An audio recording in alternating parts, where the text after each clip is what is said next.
What's up, everybody? I'm Thomas J. Bellezza, and welcome to another live lesson on the right mindset. Today, we are going to go over another step in how I write my novels. Specifically, today is writing my novel draft. What goes in a zero draft? Let's hit that intro.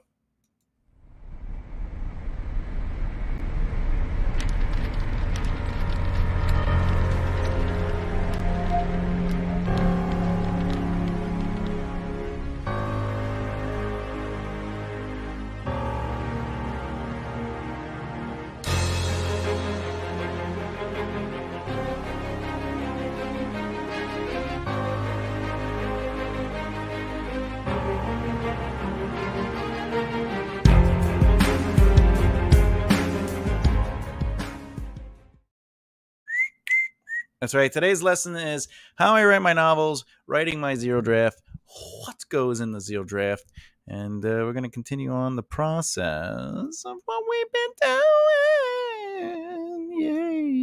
Yeah. All right.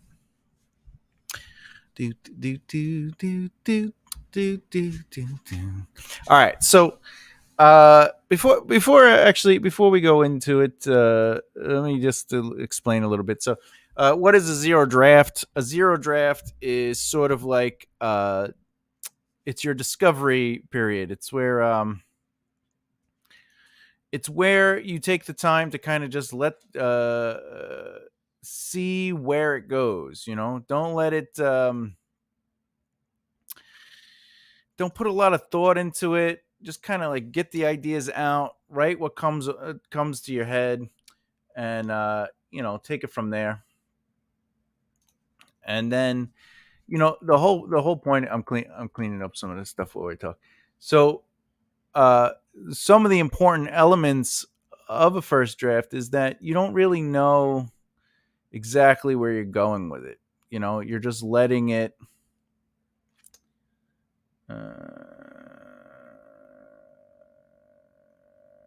interesting. Okay. So part of the process is that you're just trying to discover where you want the story to go, get the feel of the characters. You're letting yourself kind of just write.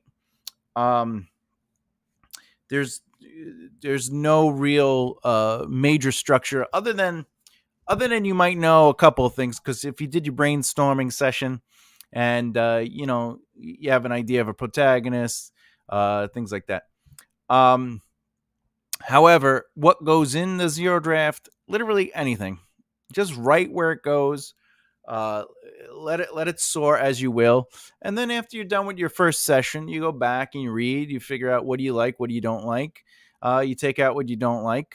I personally, would suggest that if you're doing it for the first time, maybe just mark it out with a red highlighter or something like that. I'll give you an example. So, like if you're reading this and you go, oh, like you don't like this, so then you just sit there and you just go like this, boom. Okay, so now you don't like that, but it's not gone, so you could see what you taken out, what you didn't like, because you might end up there again.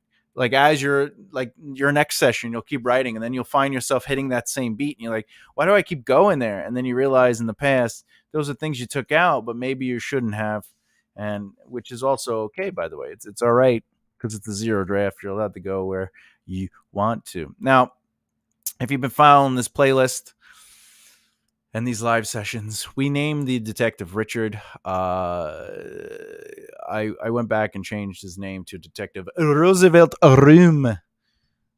Remy. Room. Remy. Remy. Room. Remy. Room. You ever look at names and you just think to yourself, like, well, what is it? Because there's so many different ways, but like according to the rules, it's one vowel per syllable. So this would be room, or right, because I believe the E changes the U to U, so room. I don't know. Let's see. Yeah, room. It's room. So it's Detective Roosevelt Room. Because the E has to go silent. Like this is Rich Ard, right? So the CH is its own thing. So, by the way, we have the playlist coming where I show you how to develop your own language for your fantasy novels or books or even sci-fi. And so part of that is I teach you, like it's crazy because it's three has one syllable, three, right? And it has the one vowel sound. The E is doubled, but it makes the single E sound. So if you look at that, detective, right? Isn't that crazy? Anyway, it's basic comprehension skills when it comes to reading the English language. All right, so let's get into this. So if this is my next step in the process, this is as we call it, the zero draft. But it's not cold. I don't feel any wind right now. Do you see what I did there? You don't care. You don't care. All right, let's see. This is technically, what is this? This is my fourth step. All right. So as the fourth step, I like to take last step was extending the plot outline, which we did, right? So everyone knows I do brainstorm, then I do a short form plot outline, which kind of looks like this is the short form plot outline and brainstorm mixed together because I did two. This is and I took this and I created an extended plot outline. This is where I start creating my chapter concepts, my chapter breaks, if there's going to be any. And since my goal is to write a chapter per plot point, so that means this book should be 27 chapters long. I'm trying to hit every different scenes through chapter breaks, hard chapter breaks. Anyway, so this is basically the title of what the scene should be, and this will be the location. This isn't usually in my book. This is just for me, so I understand the scene. This is the actual title. So She Deserved More. I might change that, I might not, but it helps me understand what I'm going for. Clue one. Hey, look at that. Clue one. Okay. So last time I got through the first scene, this whole apartment. So I'm just going to read through it again to see where I am because I don't do any work unless I'm live. So I don't do a lot of work on this. I do it once every 2 weeks because I do this every other week, and I do in place of the alternating Saturdays. I do like a lesson video. All right. Richard enters an apartment that is shattered and destroyed. There are signs that there is a fairly new but already examined crime scene. Richard walks through each room and gives it a once over. He stares at photos on the wall, everything that represents the individuals that were in the crime. Richard lingers on the large family photos, along with a husband and a young girl. And this is supposed to be noir. Hey, what's up, Jonathan? How's it going? He's lurking. Look at him lurking. I like when he lurks. I like when Jonathan lurks. Today is a zero draft, so we're actually just going to be kind of like flowing, letting it just kind of come out. All right. So since it's anyone's listening to, it's a noir. I'm trying to do noir, so this is a noir thriller with some fantasy elements. And I'm changing Richard's name to Detective Roosevelt. Let's make sure I do that too. All right, Detective Roosevelt. All right, we're just gonna call him Dick Roosevelt. All right, there we go. Detective Roosevelt. I could do this.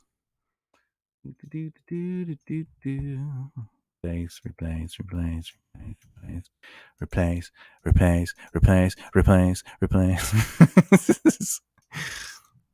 I love computers because if I was writing this book on a fucking typewriter, oh my god. Anyway, oh look, I'm going all the way down. I'm just gonna replace all because I know it's Richard. All right, boop. All right, let's do this. Ooh, Jonathan says nice. It's probably in reference to what we're working on of the zero draft element. Okay, so let me just get through this real quick. Ex partner close. Oh wait, I don't need to read that. He enters the apartment. We did this. He lingers, and since it's noir, he's going to be in his head a lot. Which, by the way, means that this book has to kind of be in first person. Would probably be the best way to represent this book. Third person omniscient or third person limited might feel a little weird. Anyway, we never know what's going to be there when we wake up. A normal day, a breakfast, all these things seem unimportant until we realize they were the last time. How should we make Detective Roosevelt speak? Let's see. We never know what's going to be there when we wake up. A normal day, breakfast. All these things seem unimportant until we realize they were the last time. Maybe not today, maybe not tomorrow, but someday. All right, moving on. All right, Jonathan, another detective. Oh, that's right. That's right, everyone. If you've been watching, Jonathan has been placed into the story as a detective. He walks in with the 2 cups of coffee. She was a good looking woman for her age. Yeah, that's right. Yeah, he says, taking the coffee handed to him. Doesn't change what happened to her. Oh, poor. Okay, people lie. People lie, John. It doesn't matter if they say this, they saw something or not. The facts. That's our job. Jonathan waves to the blue. Yeah, I brought the coffee. Calm down. What's the eye? What's the eye of Roosevelt?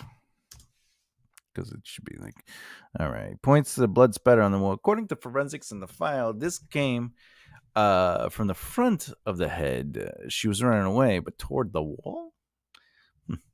A frightened woman. It happens. You'd think, but she's ex-military. We've ruled out her husband. All right. The best friend shows up. Officer Sula. Sulla. Sulla. Yeah, because it's like Sully. Sulla. Hogsley. All right. He walks to the thing. Figured you'd be late. I took care of the fuel. He raises his coffee cup. What's he doing here? The captain said he had to be here with me. They called you to help. Shouldn't they leave you to do your thing? I had a certain something to the process, Sue. Oh, the husband. Oh,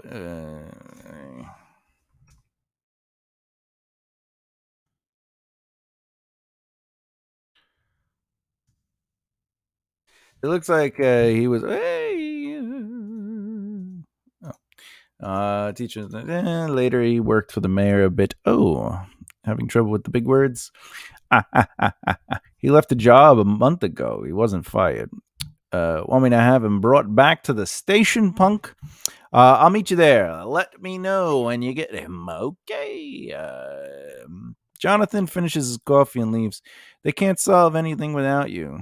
They can if they try hard enough. Don't you worry. I'm working right now. They can if they try hard enough. Don't you? Oh, they can if they try. They try hard enough. Takes a sip of coffee.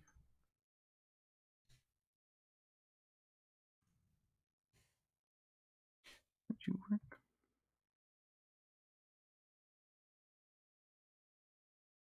I'm working right now. Okay. Friend, tonight. Sure. Wait, can we do Jan's Burger Diner, a place by the London Underground? It's a classy joint. They dance like queens there. Whatever you. Okay, so we're gonna clean this up a little bit. Not that I should be worrying about it right now because this is a zero draft slash leading into the first draft. This is just to kind of get the mood. But honestly, this little moment needs a little work. So don't you work? I'm working right now. All right. So instead of dinner tonight, let's actually move that to another beat later. Idea is that tell me something I might not be seeing. Now, why am I doing that? It's because later on, Detective Roosevelt says, always like Sulla, but I couldn't stand the long nights of being in patrol car. He's a good man. Could have been a better detective than most. Right. So I wanna kind of like put that in before, because again, when you're writing, um, it's okay to have a character say something about another character in that sense, but it's better to see the character physically doing or proving the truth, because us, the reader, gets to recognize it, and then another comic comment on it. It's very easy to get into the whole like several characters just throughout the story just saying they're so tough, they're so brave, and it's pointless if you're not actually showing them tough or brave. Like, so I always recommend uh, trying to show them being who they are before you start talking about it. Unless, of course, you're trying to do a solid intro where it's an unreliable narrator, where all the characters are saying, oh, did you hear? They used to drink blood every morning, cow's blood. Oh, they were shot 12 times. Like, they just make, people just are their story, like Baba Yaga, like the John Wick thing. Like, that's everyone's perception of John Wick, right? And they're building him up, and there's and all these tough guys. That's the other thing, like tough guys and strong people and powerful people are afraid of John Wick before we see John Wick do anything. In fact, John Wick is beat up, and he's left there with his dead dog, which is terrible. But what happens is everything they've said about him becomes 100%, if not, they downplayed it. And he's a vicious character. And then once he goes into that world, when he comes back, everyone knows, oh, Mr. Weak, right? So he everything that was said was a perception of, but then it was proven, and now you kind of get a good moment of it. But if everyone had talked John Wick up and how powerful and scary and like he's the guy you send to kill the boogeyman, then like if John Wick isn't that, and then that's just bad story. So I'm trying to add a little bit of this stuff. Okay, Officer Sutter examines the room a bit. He walks around.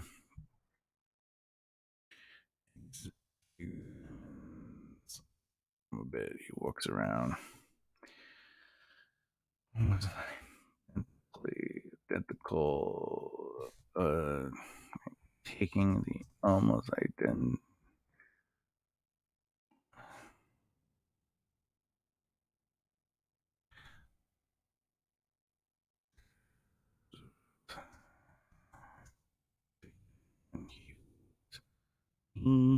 Voice walked in. So one of the benefits of doing that and representing that moment is Sula he's an officer, so he's a patrol officer, and we're going to learn that Sula and Roosevelt were actually partners in a moment.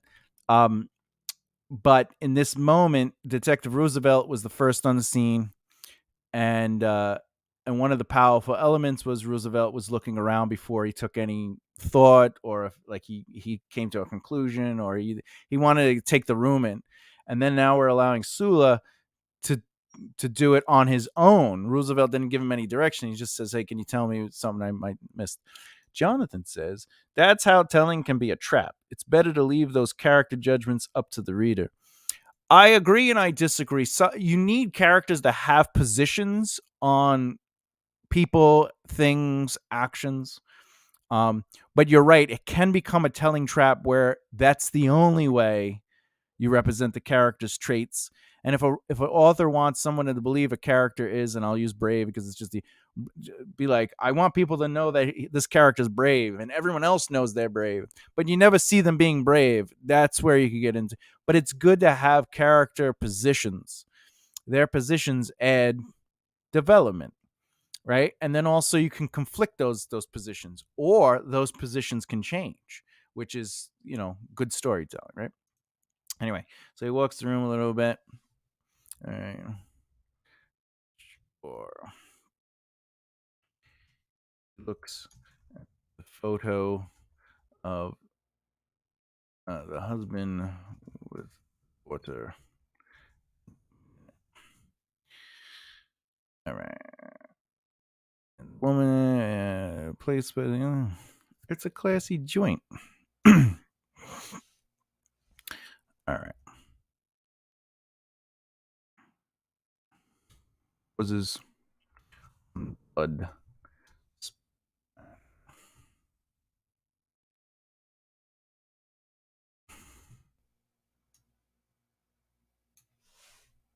Okay.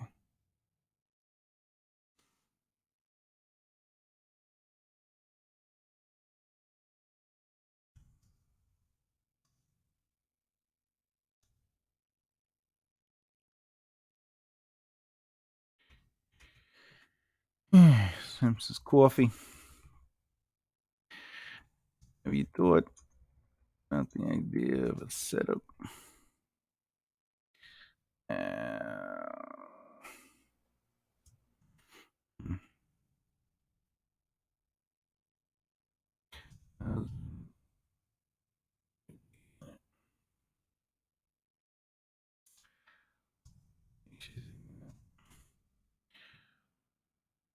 So the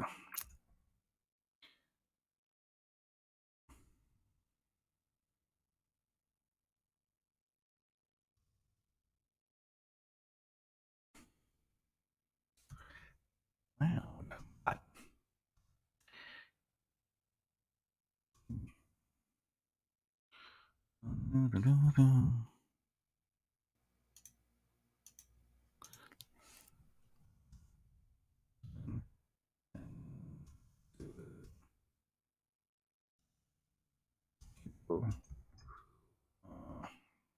Claimed.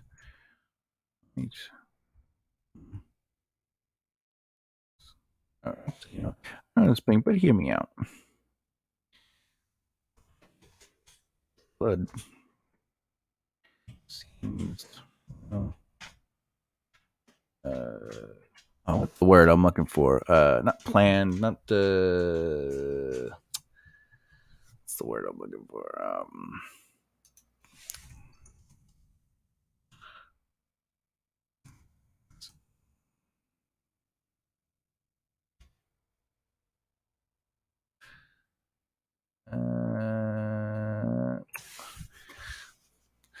John, what's the word I'm thinking of? You could do it. You could do it. I know you know it. The blood seems well.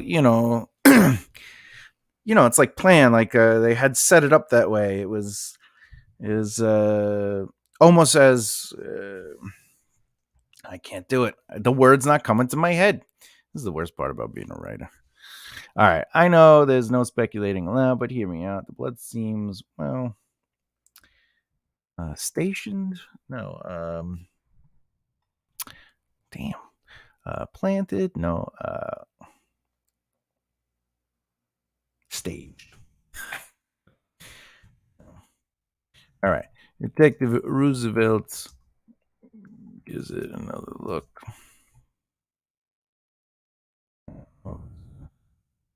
Stands side.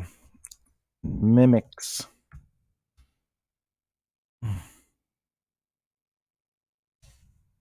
Action. Give the blood that look. She's 5'4". Well,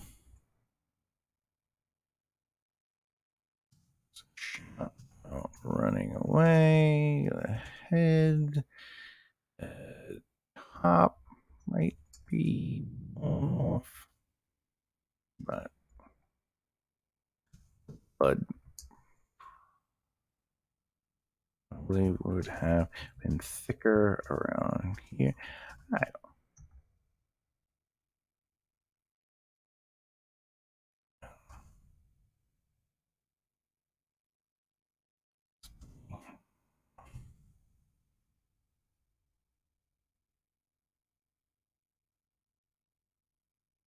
Rambling is good when you're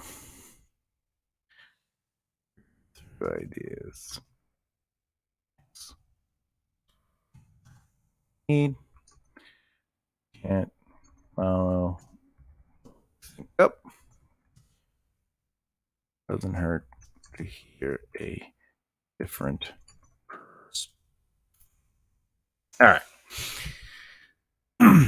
So the reason I went that route is because I wanted to get Jonathan out of the room, the detective Jonathan, so these two can actually be themselves because they're friends. I want to show that they have a friendship, and Detective Roosevelt trusts him, and Jonathan being there made a little bit of tension, and they were like, there was a lot of pushing, verbal pushing. So now we get to see Roosevelt trusting Officer Sulla, and he's like, "What are your thoughts?" And he kind of gives it there, and we don't know. Maybe this is true. Maybe it was staged like this, and he's seeing it differently, or maybe the Detective Roosevelt did see it differently. But like he says, we need facts, and there's no facts detecting that there was any staging involved. So and you can't trust, chase those kind of things. So his big thing is he needs to talk to the husband again, right? Anyway, all right. Now we got to get to the conclusion. Oh, wait. I got to go up here like this. Gotta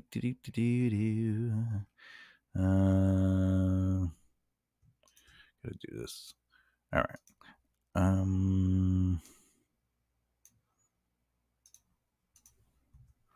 This is really what she's like. Hey, also, the thing I like is that not Jonathan, Officer Sulla, also got something from the blood splatter that made him think, and that was the first thing that really made Roosevelt think as well. So that's a nice little could be on to something, right? So you add that. You think?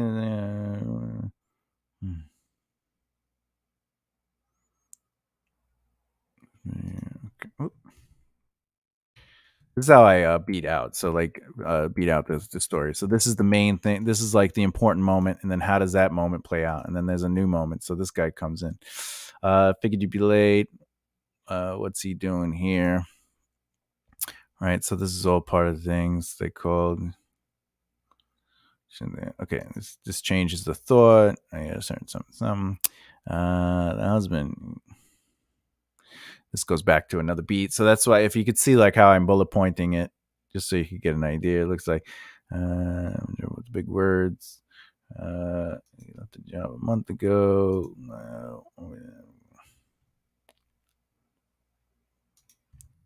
Damn.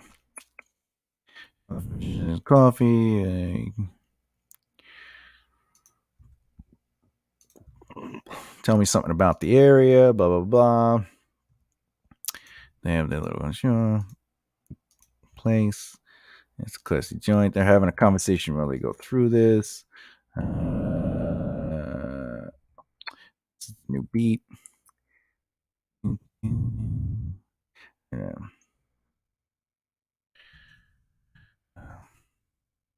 Gets a call on. There's a call on the radio. Disturbance to be checked.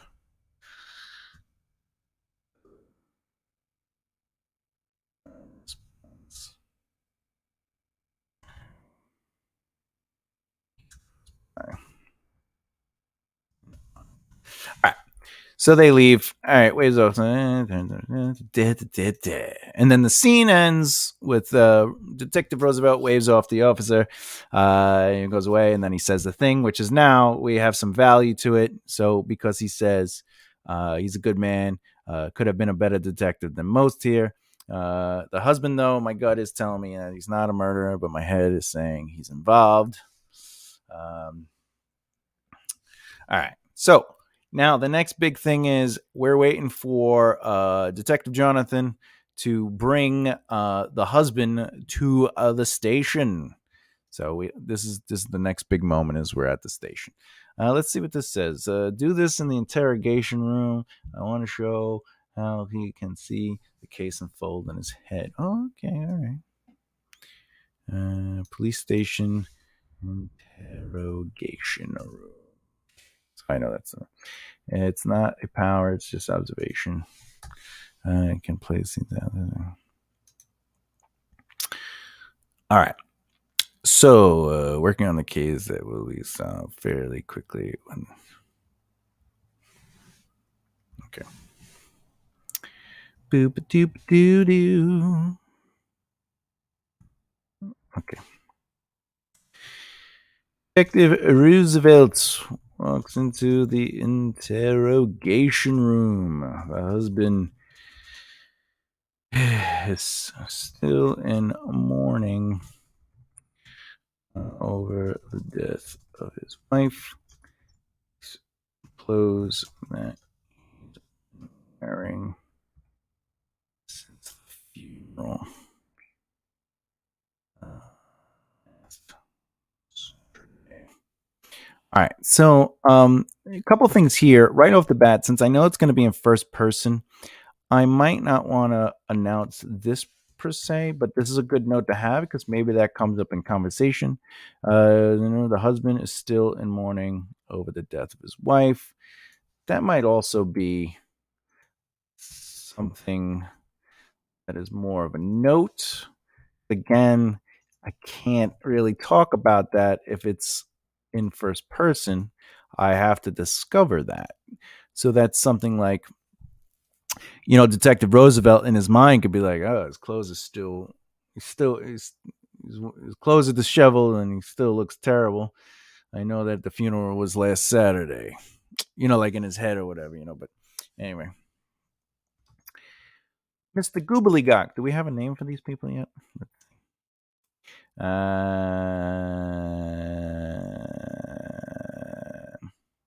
don't think we do. Susie, ex-military. All right, I know. Okay.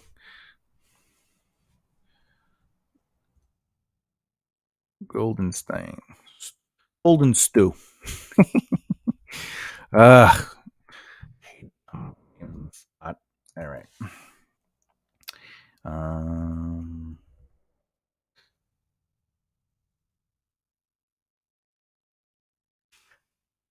Hey. Hey. Hey. Mr. What this means? Miguel? Eagle? No. How about? Oh.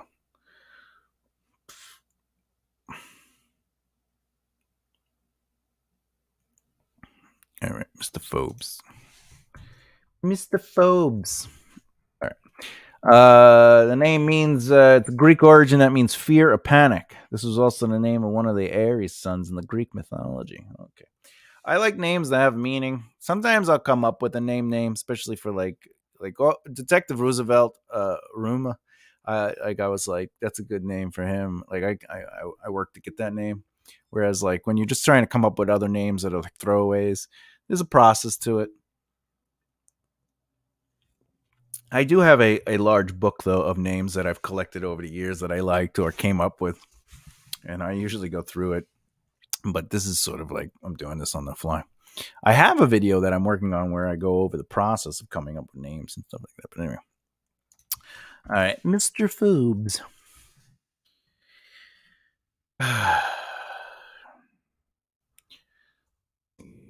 Coming out to answer more questions. All right, Mr. Phobes. Hey.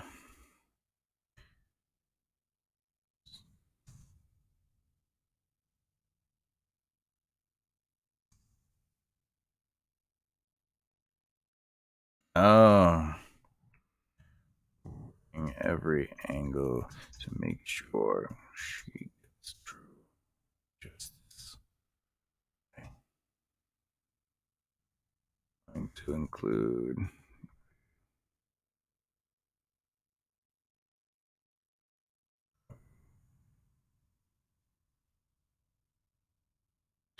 all right. Okay. All right. Okay. All right.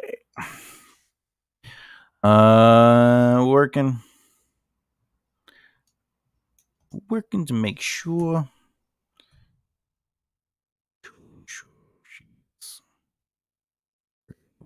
she gets true justice. It's going to include you too. Okay.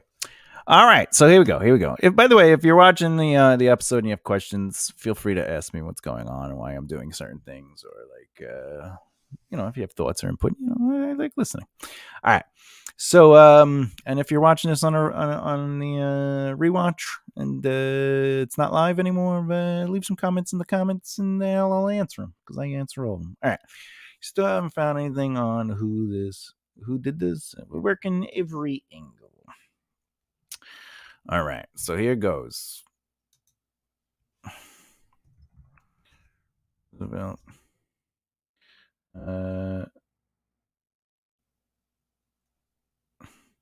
stands near the chair.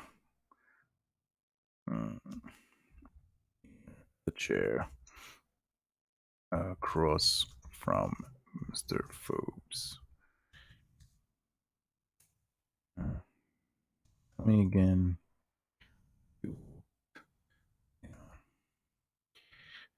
Detective Roosevelt closes his eyes. Now, something that I have to establish is this. I want him to see. This is not magic, but he can kind of see the system kind of unfold. And we're gonna let the room. Okay. All right. The room fades into a blackness.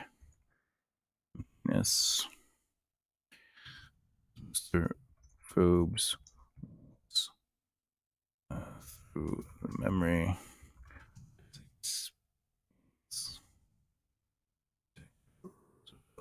Sees walls and floors here. All right. In his mind, he walks the direction of everything that Mr.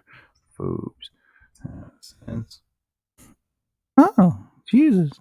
Who's a what? Actually, you know what?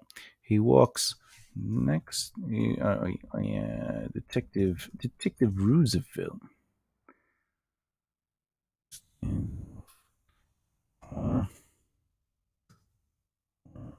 Room. He watches. What's his name? He watches.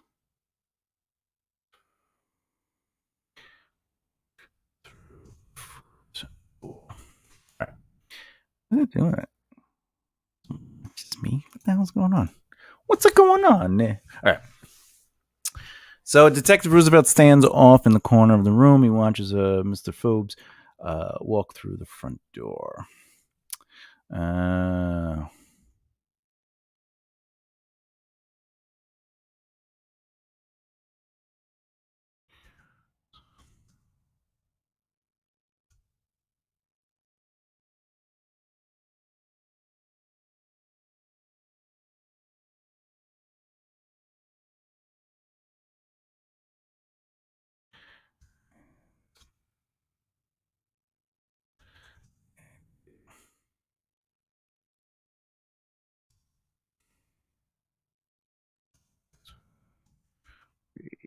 Reliving it.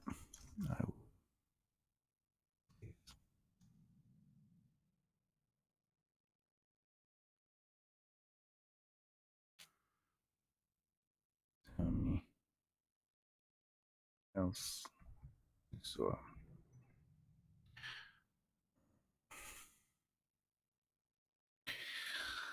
Okay. Detective Roosevelt watches on as Phobes describes experience walking in on his dead wife. Okay. A man. Oh man, but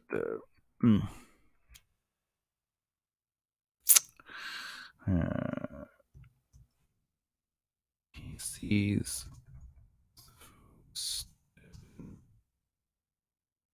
blood near his wife.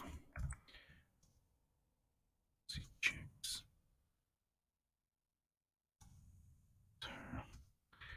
Looks around the room.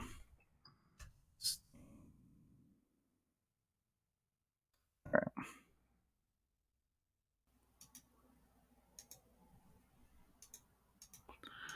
Okay.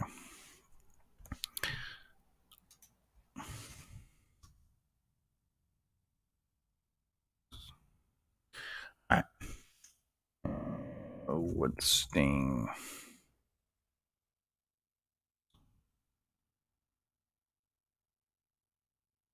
No stings at the scene. Report.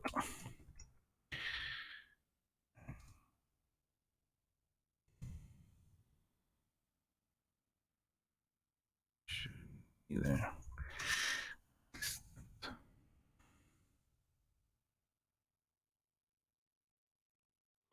It was all over my shoes.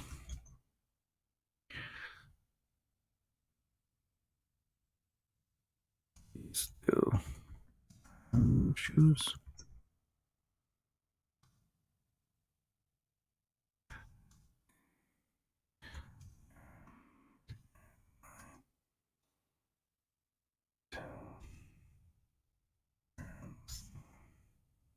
All right.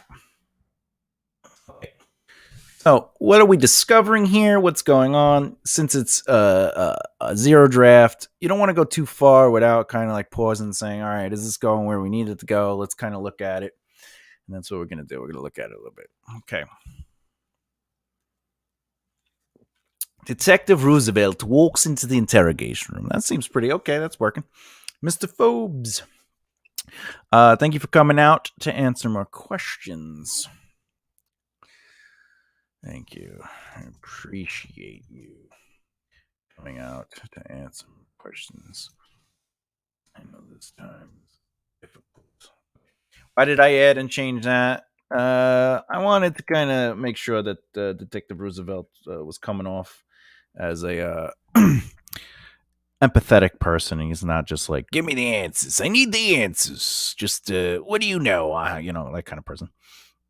So it's important to make sure that the character is there, that it's not just, you're just saying things. You don't want to just say things. You want what you say to have purpose.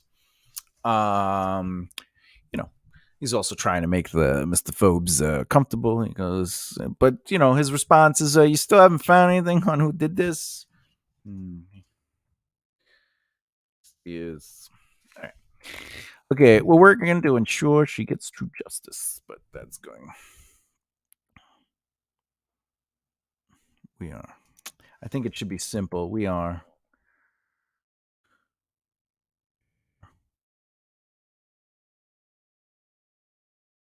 Sure.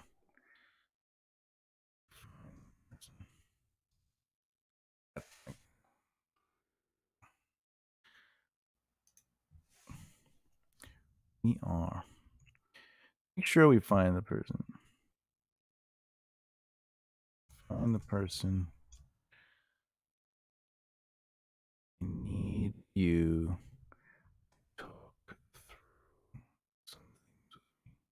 All right, I think that feels better for him. All right, we are. To find the person, I need you to talk through some things with me. As much as you can. All right. Stands near the chair across from his Phobes. Tell me again what you walked in on. Dr. closes his eyes. The room fades into a black emptiness as Mr. Phobe walks through the memory of his experience. Detective Roosevelt sees walls and floors disappear in his appear in his mind. Stands off in the corner of the room. He watches him walk through the front door of his apartment.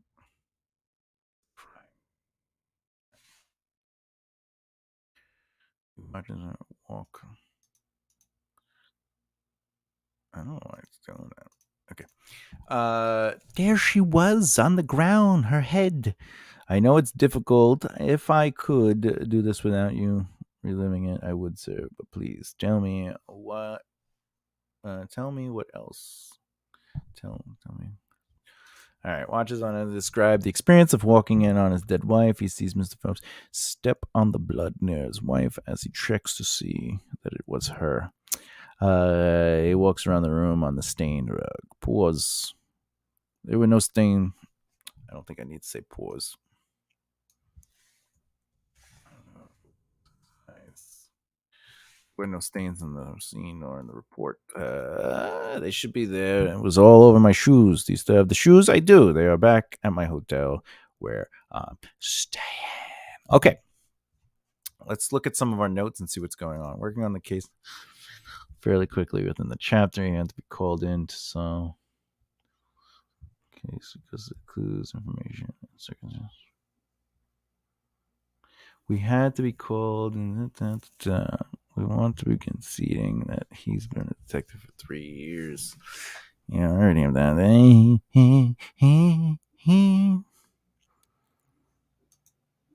All right. Okay. So if you're joining us and stuff like that, what we're doing is we're working on a zero draft. It's basically my one of the steps, step 4, for how I work through my stories. I'm taking the extended plot outline and I'm working on it. I'm just letting it flow out of me. I'm seeing where it goes. I write a little bit and then I look back and make sure it makes any sense. Clean a little bit up. This is not considered a first draft. I'm just trying to understand the characters and the story, and I'm allowing it to discover through. Um, Story is different than plot. Plot is what needs to happen. Story is basically how I would like it to unfold. Now, in this moment, Detective Roosevelt discovered that the rugs at the apartment no longer had blood on them, which is interesting. And then it turns out that Mr. Phobes has blood on the sneakers. Okay, so why logically why would you?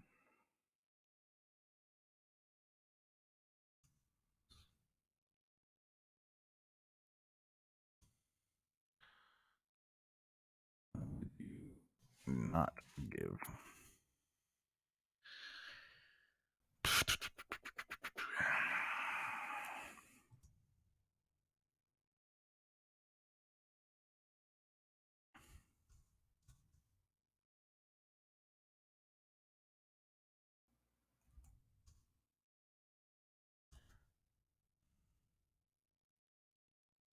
neighbors.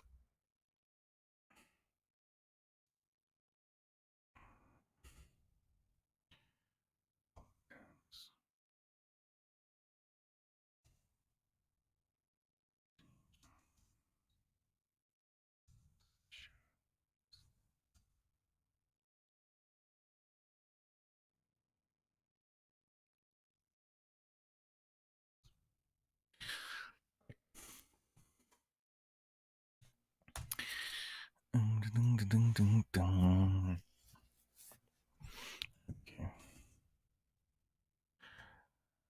I'm going to have an officer go with you back to your hotel room to get shoes.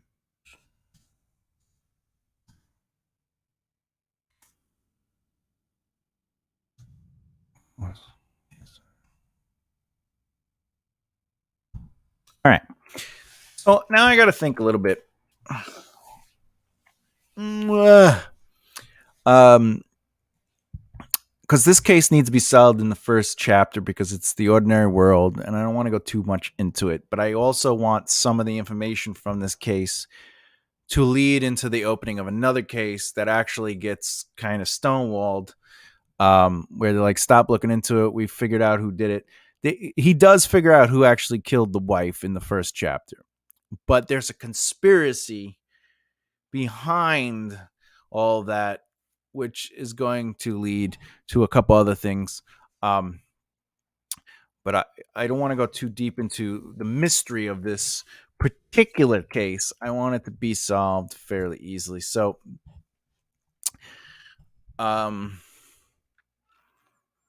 I think what we could do is.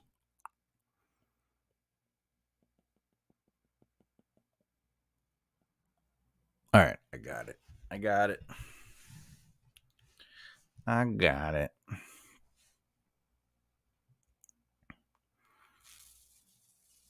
Okay. All right, we're going to go to.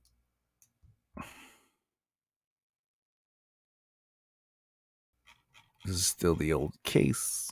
All right.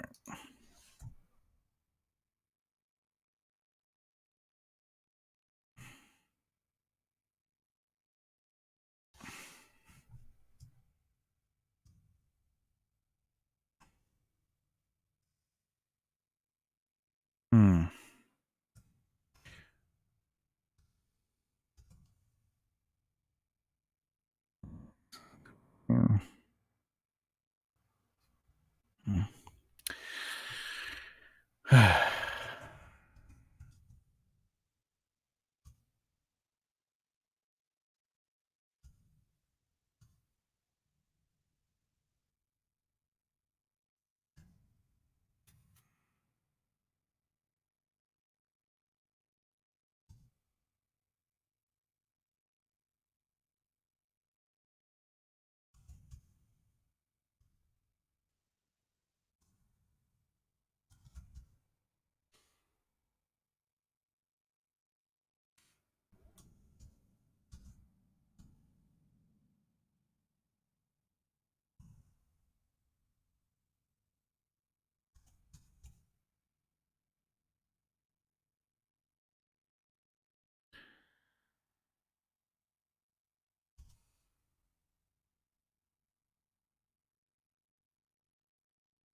Wait. Uh,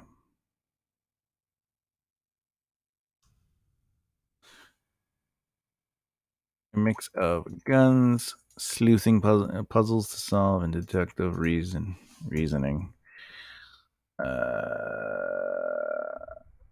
On the side of his desk, a philosophy book in the right hand corner. Nice. On the left hand side, in the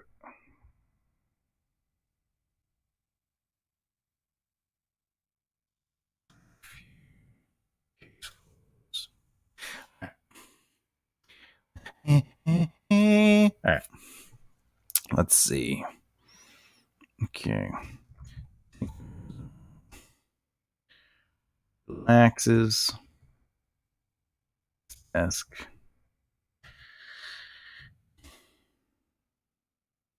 His face. Around the priest room. Other detective desks. Let's do some talking.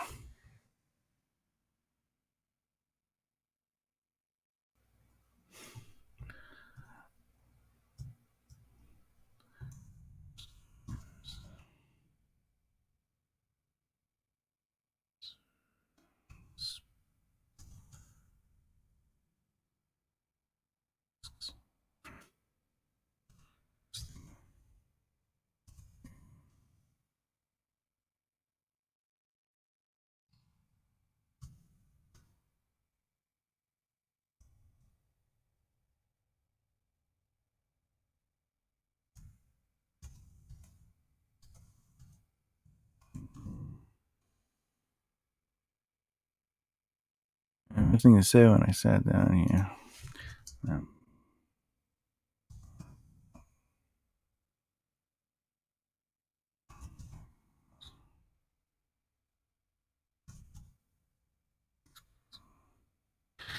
And there's everything. Yeah.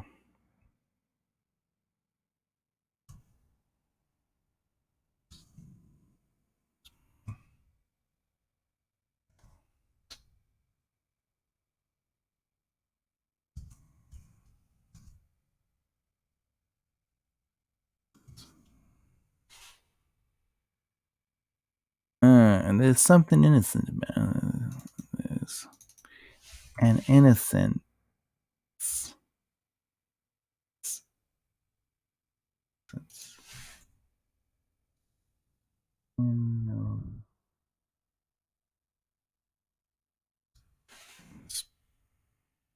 There's two kinds of innocence.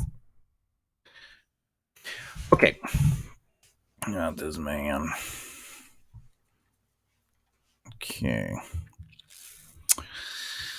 Detective Roosevelt sits at his desk. There's a pile of magazines. All right, so this is basically just we're showing what his interests are. He likes puzzles. He likes sleuthing, right? Because he's a detective, but he likes. I'm gonna make it so he's like into those like old styley, kind of stories and magazines. He's like, he likes to solve puzzles and crimes. New and old, right? So that's his thing. But he likes deductive reasoning, right? That's something that's part of it. Hey, how's it going? Yeah, this is Act One. So this is the first plot point of 27 plot points of the outline. This first, I'm trying to make every chapter incorporate just be a plot point. So in this situation, this would be considered the ordinary world. It sets up the characters, their motivations, who they are. Basically the themes, maybe the promise, right?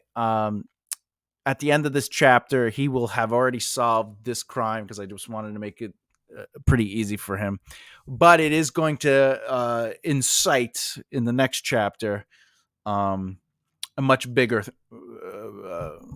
conspiracy that is not resolved based on this particular thing. So yeah, this is Act One. This is there. If you're not familiar with the 27 plot outline, each act is broken into 3 sections, and each of those sections are broken into 3 plot points. So there's 27 plot points altogether. So right now, Act One would be plot point 1 would be ordinary world. Plot point 2 would be the inciting incident, and plot point 3 would be the reaction to the inciting incident. But right now, we're working on plot point 1, which is chapter 1, and that's what I'm doing. So my goal is to actually have the guy being brought back to the apartment, the hotel, and I want him to almost be killed, and he gets taken, and then the detective and a bunch of people end up finding, and they stop the guy.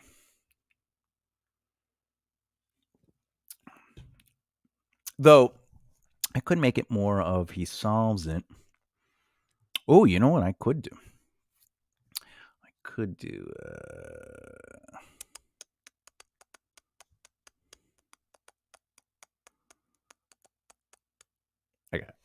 I got it. All right.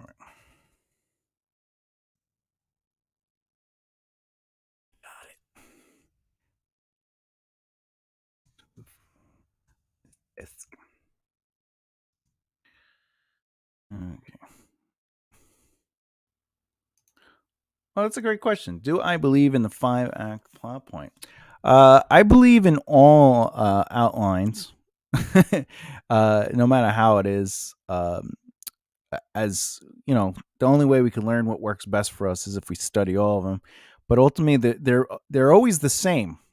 It's just how minute do you want to get? Like, how much do you want to break it down? And in reality, you want to be able to understand everything from the beginning to the middle to the end, right? Because I mean, you can be as easy as, well, there's the intro to the story, there's the conflict, the midpoint conflict, and then there's a resolve, right? But if we look at the 5-point, I think is if I remember correctly, it's the introduction, it's the rise to the midpoint, right? And then there's the actual midpoint conflict, and then there's the fall, and then the fall to action or the solution, and then the resolution, right? And the catastrophe or something like that. But ultimately, if you look at every outline, that's really what it is, right? So in the 3-act structure, it's really you have your introduction, you have your inciting incident, and then in the Act 2, you have your rise, your midpoint, then your descending solution, right? And then the resolution is really right. So that's 3, 4, 5, 6. That's 6 points. But you could also take the 3-act and make it a 4-act, right? So how does that work? Well, the 4-act is you got Act 1, then you got Act 2, 2, which is actually all the ascending rise to the midpoint conflict. Then there's the midpoint conflict at the end of Act 2. And then Act 3 is the descending fall from the midpoint conflict, which is also known as a solution. And then Act 4 is ultimately the resolution, right? What I like is the Cato Keefe method, is the 27 chapter plot outline. I've kind of broken that down and worked on it a little deeper. And basically, each act is broken up into 3 acts. And the reason I like that is because Act 1 has a beginning, middle, and end.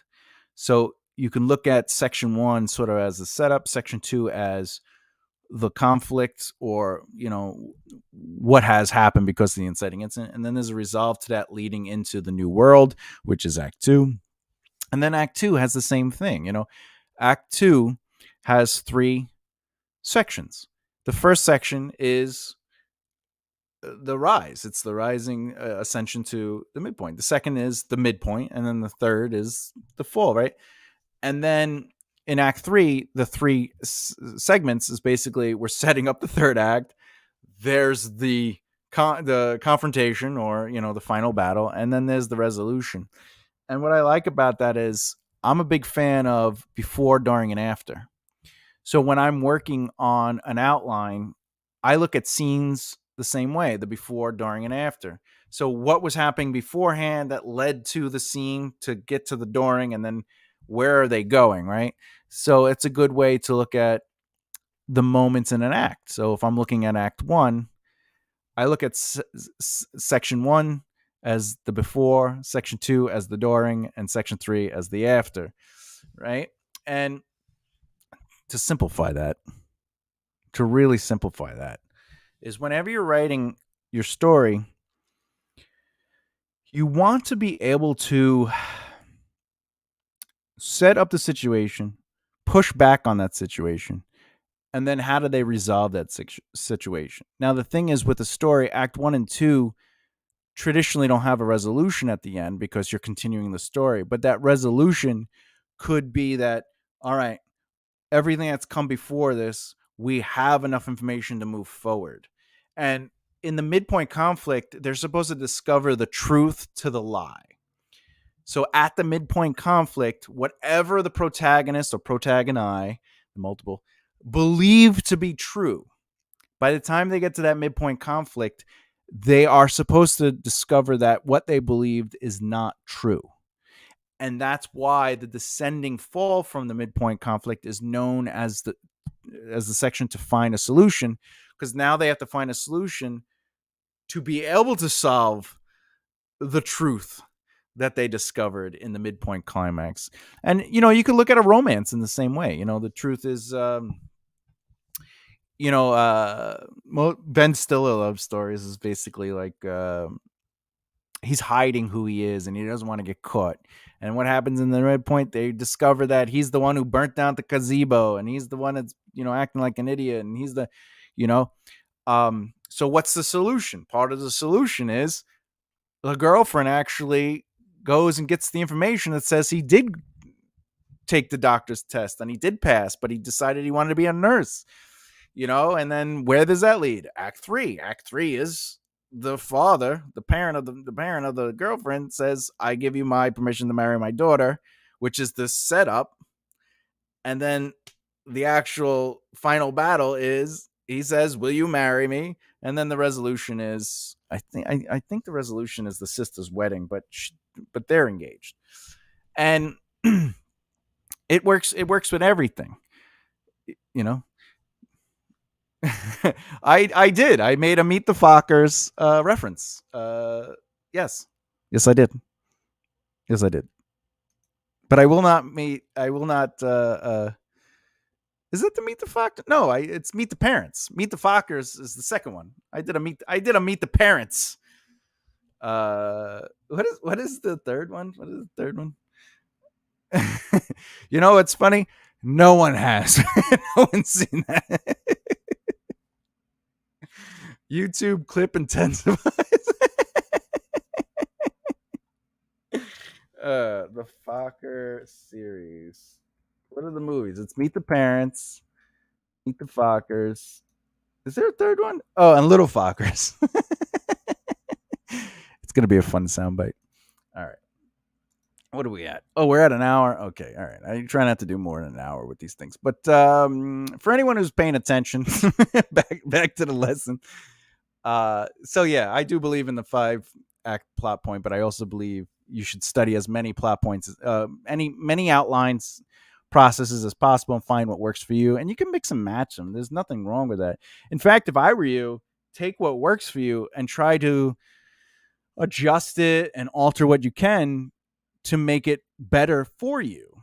You know, even if we took um even if we took uh the 27 plot the 27 plot point outline, you know, oh, what's this? Michael, by the way, to those watching later, Thomas already did a great video on the 27 chapter structure. Oh yeah, yes, thanks. Wow, thank you for that. I appreciate that, Michael. Yeah, there I have several videos that break down the 27 plot outline. I go into depth on uh, uh, a whole bunch of them, and came in at the end again. I'll enjoy the vid. Oh, thanks, man. I appreciate that. Thank you so much. Yeah, the video he's talking about is the first video in the outlining series playlist that I have is all about the 27 plot structure, and then I have a live video where I actually go through it in real time and show you how to map out a story, which I do. I have a lot of those videos because I like doing it. That's the only reason John's friends with me. It's just kidding. But back to my, if you find an outline that works for you, it doesn't mean that you have to use that outline as permitted. The outlines just give you the elements, the structure, but you can go deeper, and I recommend doing that. In fact, sometimes you could shrink it down multiple times. So for example, again, if you take the 3-act structure as is, you can take the 3-act structure rules and put it into each act itself. So each act has its own, and the hero's journey is the same way. There's a really great video, and I can't remember who did it. Maybe I'll put it in the description below, and I'll research it. But the video is really great. I'm not a fan of the hero's journeys outline per se, but it's really good to kind of just get you to understand, like, you know, the ordinary world, the flip to the ordinary world, and the discovery back into the world they knew, but it's changed. Like, I like a lot of that. But in that video that I'm talking about, the gentleman literally breaks down the hero's journey, and then he shows you how to break it down into each act. And then he talks about how you can take the hero's journey and put it into scenes technically. You know, like if I did it real quick. So if we look at this scene, which is the opening scene, right? I know this video is turning into a different lesson, but it happens. So if we take this scene, right, we know that there's a beginning and a middle and end, which is Act 1 is set up, Act 2 is the conflict, and I'll show you the conflict, and Act 3 is the resolve. So Act 1 is we bring you into the environment, which is all this. Okay. Now we have the conflict. The conflict is that he's noticing that the splatter doesn't make any sense, and that there's a chance that this might not have been just a murder. There might have been something a little bit behind it, right? And maybe it's the husband. So there's like, it could go either way, right? And also there's some conflict between Jonathan and Sula when he shows up and everything. But the resolve is after Detective Jonathan leaves, they have a moment. Not only does it propel the narrative forward, I'll meet you up later, hey, blah, blah, blah. There's some secondary thought to it, but the resolve is that the detective is ultimately saying, hey, go bring in the husband. I want to talk to him. And then they leave the scene. And now that's your Act 1, 2, and 3 in a scene. You know, for the 27 plot outline, you get even more micromanaged in it if you really wanted to. So this is considered plot point 1. Jonathan showing up with the coffee is technically the inciting incident because it moves the scene into action. It incites the scene. The reaction to the inciting incident is ultimately this guy is being ridiculous with with the with saying inappropriate things about the dead wife. um, but then you have, if we are to look at, so that's the reaction to the inciting incident, right? So now we move into section 2, which is the long-term impacts of the inciting incident, which is this, where he's going, oh, it doesn't make sense. There's a blood spatter. You would, like, we're thinking about, like, how does this make sense? What's going on here, right? So the now it's about taking action, right? So Officer Sula comes through. I added something. The husband. Oh, here we go. So the take action is make sure you could get the husband here, right? And then the immediate consequence of that action is that Jonathan leaves. I could do this all day. Like a scene doesn't have to be as detailed and filled with a lot of stuff like that. But it is helpful for a scene. You could look at a scene and you go, am I hitting certain elements that are needed? To me, for me, I'm not saying this is how you have to do it, but for me, a scene needs to, most importantly, move the plot forward. If it is just characters talking, quote unquote character development, the scene is not good. And the reason is because what is its purpose? A purpose shouldn't be, well, I want to build character development. Well, do that in every single scene. Character development happens throughout the choices that a character makes or doesn't make, what they say or don't say. You're constantly building character development. So if you want to rely on a character-driven storyline, allow their personality to shine through in the scenes. But the plot still needs to move forward. All right? So it's plot first, then character. You have to develop your characters, right?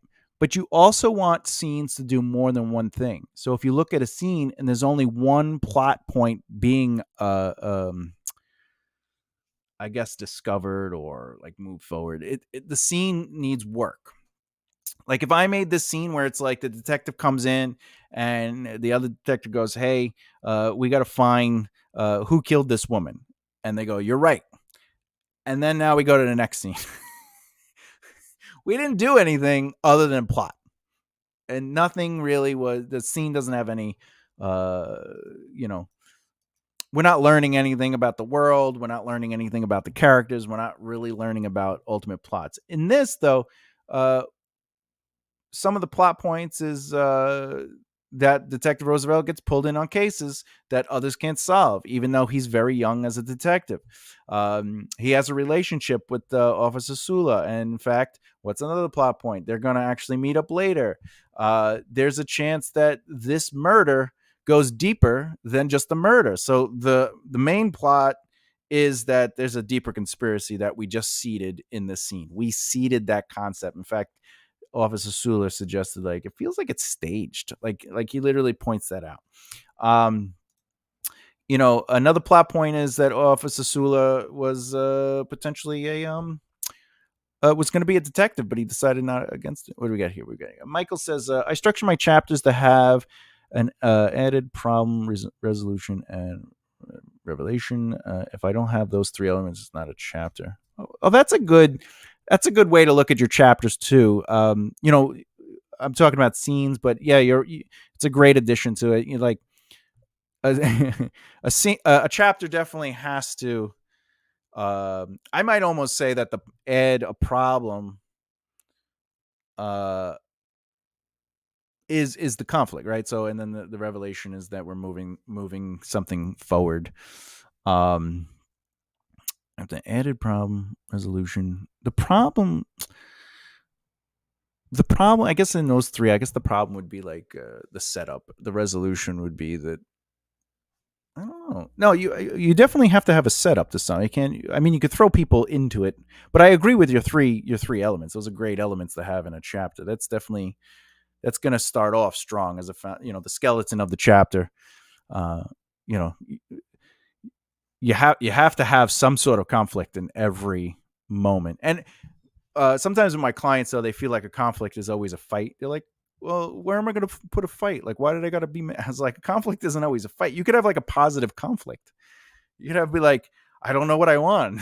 Do I want to buy this house for $1 million or that house for $1 million? The choices are driving me nuts, Or hey, you've been at this company for 10 years. We want to give you a promotion to be vice president. And now the character has to think, do I want to take it or not take it? That's a positive conflict. That's a reward for hard work, but do I want to take it? And then you could challenge it too. You could go even crazier with it. Let's say they do take it. Does that affect their relationship at home? Are they married? Are they just married? Do they have kids? Are they just in a relationship? How does their choice to finally come to terms with the promotion say, yeah? So even positive conflict can be challenged in a way, but you could even go the other way. Maybe they take it and their family actually does better. They could put their kids in better schools, and they could go on vacations more and all these. But what is the challenge to that? How do we challenge that? And us as story writers have to look at that. And remember, a consequence to the challenge can be positive. So let's say they do go back, they go into better schools. Well, what's the consequence of that? The kids end up getting a better education. So what's the consequence of that? Well, maybe now the kids are challenging the parents a little bit more because they're thinking ahead. They have their own dreams and aspirations, and they were just given these amazing things. Maybe they go on vacation more, right? Well, now that they go on vacation more, what does that do? And you saw that in if you've seen what's that show, the show that takes place in Hawaii, and the guy dies.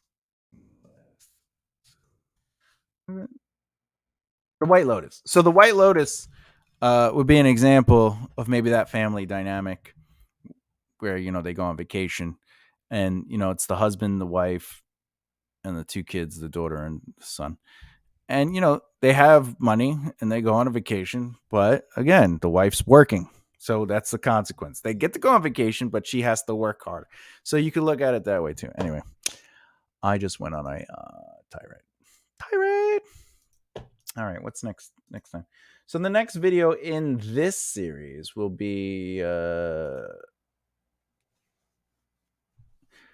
normally I would do synchronize the zero draft with extended plot outlines, but because I've basically been doing that anyway. I'm actually going to move on to the next. What's today? Oh, I'm going to move on to the next one, which is write my first draft. So I'm actually going to write. I'm going to write a chapter using all of this. So that'd be exciting. Let's see what that looks like. Quick question: do you have a video on organizing multiple plot lines? Yeah, like a video like that talks about subplots and things like that. Yeah. So the video for that will be in the outline playlist. It's broken up in there like in other videos, but I have a video on the docket that actually goes into how I organize my actual outlines. I'll give you a little look see into it, and then just so you know what's to come. What's to come? Yeah, let me give you a little. Let's see if I can do this. Boop. Does it pop in there like that? Oh, there we go. Okay. Yeah, I'll give you a little look see. So the first thing I do is I have all my characters, and then I know if the character is in the story or not, like if they are in that plot point. Okay. What happens to them? All right. And then I actually have a plot point. So, look at that. I'm not going to make it big, but because it'll give everything away to the story that I'm working on right now, the fantasy novel that I'm working on. But as you can see, I have my main character here, and then this particular plot is the Maven War.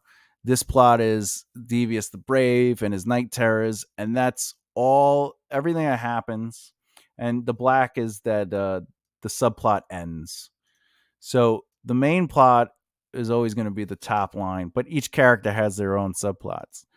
And what I do is I keep track of that as as I write a section.